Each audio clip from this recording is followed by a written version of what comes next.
Hi everyone, in this video we're going to work a couple of related rates problems together. So let's begin by reading the problem here on this piece of paper that I've prepared. A lighthouse is located on a small island 3 kilometers away from the nearest point P on a straight shoreline, and its light makes 4 revolutions per minute. How fast is the beam of light moving along the shoreline when it is square root of 3 kilometers from the point P? So first, I want you to pause the video, try to work this problem yourself, or at least get as far as you can, and then we'll work it together. Alright, so as everyone knows, step 1 here is going to be to draw a beautiful, wonderful picture. So here comes my attempt at a beautiful, wonderful picture. Here is my straight shoreline. Pretend that's a straight line. Yeah? And I know that I have somewhere in the ocean a little lighthouse, right? It says it's on a small island. And I know that it is 3 kilometers away from the nearest point P on the shoreline. So the nearest point P on the shoreline looks like it'll be here. And I know that it's going to be 3 kilometers away. And I know that that 3 kilometers is fixed because the island's hopefully not moving around in the ocean, right? So this will be fixed at 3 kilometers. What do I know about the angle between the straight shoreline and then the line of the shortest line from the point P to my lighthouse? I know that this will be a right angle. Yeah, and we'll use that. That's going to be a right angle. Alright, so we know that there's a beam of light that's swirling around my lighthouse here in the ocean. And at some point in time, here's my beam shining on the shoreline there. It makes some angle theta. Yeah? And it wants to know how fast it's moving along the shoreline. What does it mean to move along the shoreline? That means that we're looking at how fast it's moving to P or away from P, right? So let's label that distance x. Okay? All right. So what does it give us? It tells us that the light's moving at 4 revolutions per minute. Well, that's some change in theta, right? So that's a d theta dt is 4 revolutions per minute. But this isn't really helpful, is it? We need our thetas to be in radians, yeah? So how many radians are in 1 revolution? There are 2 pi radians in 1 revolution, right? So let's just do a little unit conversion together on the side if you're not okay with this. I want to multiply this. I want it to go to radians per minute, right? So let's multiply this by 2 pi radians in 1 revolution. Yeah? And I know that this is kind of the number 1 here, so now I can do this. I can always multiply by the number 1 for free. And then now by the unit conversion stuff, which you are hopefully familiar with, we're left with 4 times 2 pi is 8 pi radians per minute. Yeah. And that's our d theta dt. All right, so what relates theta, some d theta dt, and what are we looking for in the problem? We're looking for the rate at which x is changing. So really what we want to go fetch is dx dt. Oops. So what relates theta and x? Well, I'm going to use tangent, right?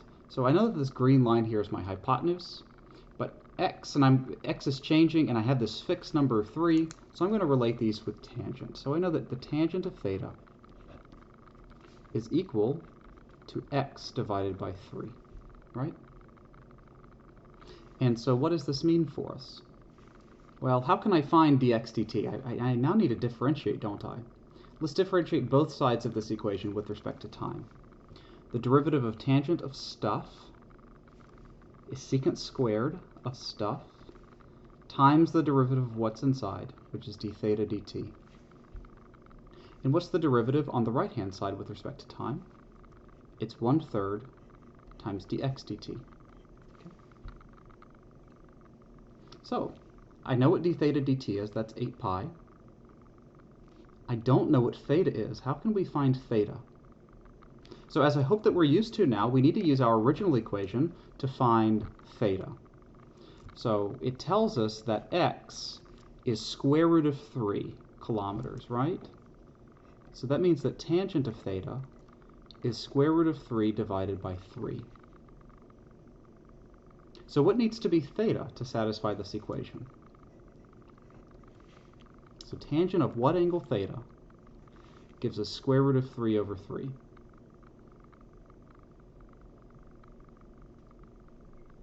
So I think it's going to be pi over 6, right? Hope everybody gets this. Because tangent of pi over 6 is sine pi over 6 over cosine pi over 6. Sine pi over 6 is 1/2. Cosine of pi over 6 is root 3 over 2. So we're left with 1 divided by the square root of 3, which is root 3 over 3 whenever you rationalize. Okay? And so with theta equals pi over 6, we can now plug in and solve this problem. We get that secant squared of pi over 6 times, what's my d theta dt? That's 8 pi, times, I'm going to multiply both sides by this 3 here, and that will allow me to solve for dx dt. Okay? So, what's secant of pi over 6? Well, it's 1 over cosine of pi over 6, right? Cosine pi over 6 is root 3 over 2. So we get that this is 2 divided by the square root of 3 squared times 24 pi is dx dt, right? So finally, what does that give us? Dx dt has to be, this is 4 over 3 times 8 is going to be 32 pi. Yeah? And what are our units? Well, x is a kilometer, and time is changing in minutes. So we get kilometers per minute. All right, let's do another problem. This one's another problem with triangles, so I hope you like triangles. Pause the video. Well, let's read it first. You're right. Let's read it first. A street light is mounted on the top of a 15-foot pole. A 6-foot tall man walks away from the pole with speed 5 feet per second along a straight path. How fast is the tip of his shadow moving on the ground when he is 40 feet from the pole? So pause the video, try to draw your own picture, find your own equation, and solve this problem yourself. Give it a shot. Alright, so step 1, of course, is going to be to draw a beautiful, lovely picture. So let's do that together. So here is my light pole. I have a little light up here. Yeah, it's beautiful. And I know that it has a fixed height of 15 feet. And I have a human being here, and here's its head. Yeah, beautiful pictures. And I know that the human being has a fixed height of 6 feet. Where's the shadow going to be? I know, oh, and here's the ground. Let's see if I can draw the ground. There's the ground. And I know that the shadow will be here. Yeah. What's nice here is that what is hopefully the angle between my light pole and the ground. I hope that that's a right angle, and I hope that my human being is also standing straight tall, and so it also hopefully has a right angle, right? So what do we have here? We have similar triangles. Yeah, I hope that you see that we have similar triangles. This angle's the same. Each of these are right angles, so we have two similar triangles. So now let's label our picture.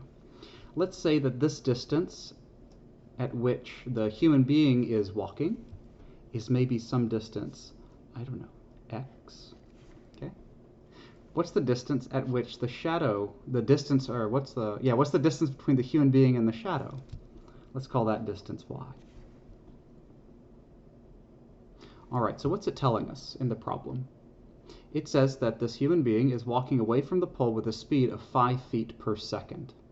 So in the problem, in our label, what information is that? That's dx dt, right? That's the rate at which the distance between the man and the light pole is changing with respect to time. That's dx dt. And that's 5 feet per second.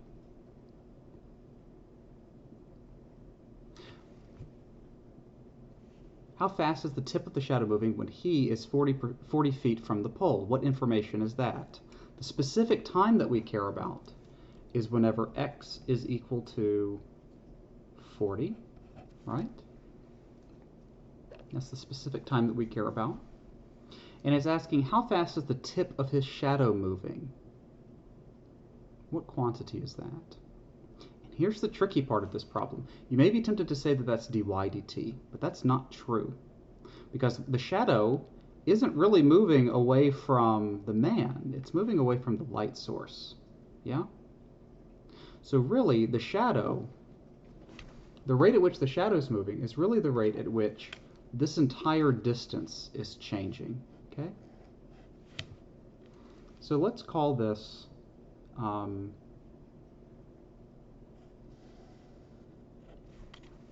entire distance maybe d. Yeah? And really what the problem's asking for is the rate at which that capital D is changing with respect to time. Okay? And that's a really interesting subtlety here. So let's begin to solve. We have similar triangles, so let's use it. I know that big height divided by small height will equal to the big side length on the ground divided by the smaller side length on the ground. Yeah? Well, let's multiply both sides by y, and let's try to simplify this equation a little bit. I know that 15 divided by 6 is, what is that, 5 halves, I think? Yeah. So we have that 5 halves y is equal to x plus y. So what does that mean? That means that 3 halves y is equal to x. But what do I really want? I want d dt. So let's keep that in the back of our minds. What is d? D is that distance, x plus y, right? Well, what is d capital D dt? That's dx dt plus dy dt. I know dx dt is 5. Now all that I need to fetch is dy dt. How can we find dy dt? Well, we have an equation that relates y and x, right? They're related. So let's solve for y. I know that y has to be 2/3 times x, right? So what's dy dt? Sorry about that. There it is. dy dt is 2/3 times dx dt. Okay? So at the time that I care about, what is dx dt? dx dt is 5, yeah? So we get 5 times 2/3 is dy dt. And then we just add dx dt. So let's solve this equation. What's d dt? dx dt is 5 plus, what's dy dt? It's 2/3 times 5. Yeah? What's that equal to? Well, my common denominator is 3, so we get 15/3 plus 10/3 is 25/3. And what's my unit here? It's measured in feet, right? This is a distance in feet, and we're moving with relation to time measured in seconds. So this is going to be feet per second. What's really interesting here is that we never actually used the fact that he's 40 feet from the pole. Yeah, this never came into being. As long as the person's moving with constant rate, the shadow will also be moving with constant rate. Yeah. All right, guys, so I hope that these two problems help. If you have any questions, feel free to reach out via email, or we can set up a time to Zoom, and I'm happy to answer any questions that you have. And I look forward to seeing you in the next video. Thanks so much for watching.